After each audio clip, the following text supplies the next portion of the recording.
સુખી થવું હોય તો ભગવાનનું નામ લેવું. જીવનમાં સુખી થવું હોય તો નામ સ્મરણ કરવું. આનાથી શાંતિ, પ્રસન્નતા ટકે ને સુખી થવાય. એ માટેનો ઈલાજ આ જ છે. બીજાથી કરીને આપણા મનમાં ઘર્ષણ કેમ ઓછું થાય તે સમજાય તો નામની જરૂર નથી. એક ભાઈએ મને કહ્યું કે હું ભગવાનને માનતો નથી. મેં કહ્યું, ઉત્તમ વસ્તુ છે. તું ભગવાનને ભલે ના માને, પણ આપણે સુખ જોઈએ છે. બધાથી ત્રાસ ન થાય તેવું ઈચ્છીએ છીએ.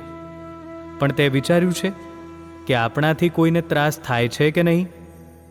આ કાળમાં આઠે પ્રહર મનને શાંતિ મળે તે માટે બીજાથી કરીને મનમાં ઘર્ષણ ન થાય તેટલું કર.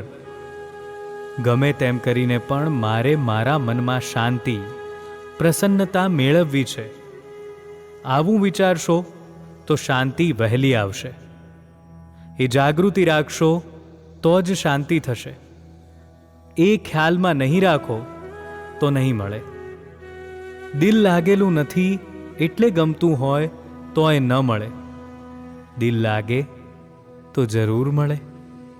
જ્યાં સુધી પ્રયત્ન થઈ શકતો હોય તેટલો પ્રયત્ન કરવો જ, તો જ ઉષ્મા આવે, જ્ઞાન આવે, ચેતન આવે. આપણા પુરુષાર્થમાં જરૂર ફરક હોવાનો. જો શાંતિને, પ્રસન્નતામાં રહેવાનું ગમતું હોય તો એકબીજાના દોષ જોવાનું મૂકી દઈએ, તો જ શાંતિ ને પ્રસન્નતા ટકશે. આવું કરતાં કરતાં ભગવાનનું સ્મરણ કરશો તો બહુ ઉત્તમ રીતે થશે. તે ભાઈને આ વાત બહુ ગમી ગઈ. એ મને કરાંચીમાં મળેલો. મેં તેને આ કરવાનું કહ્યું.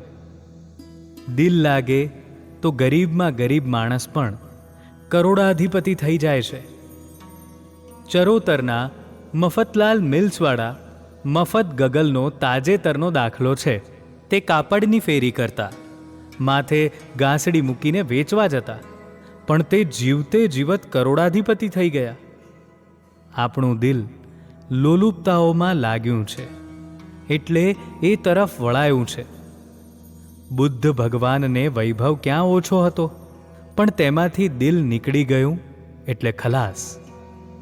મનમાંથી નીકળી જાય તો બધું નકામું. તો કે લોલુપતામાંથી કેવી રીતે દિલ નીકળી શકે? દિલ તેમાં લાગેલું છે એટલે તે નીકળતું નથી.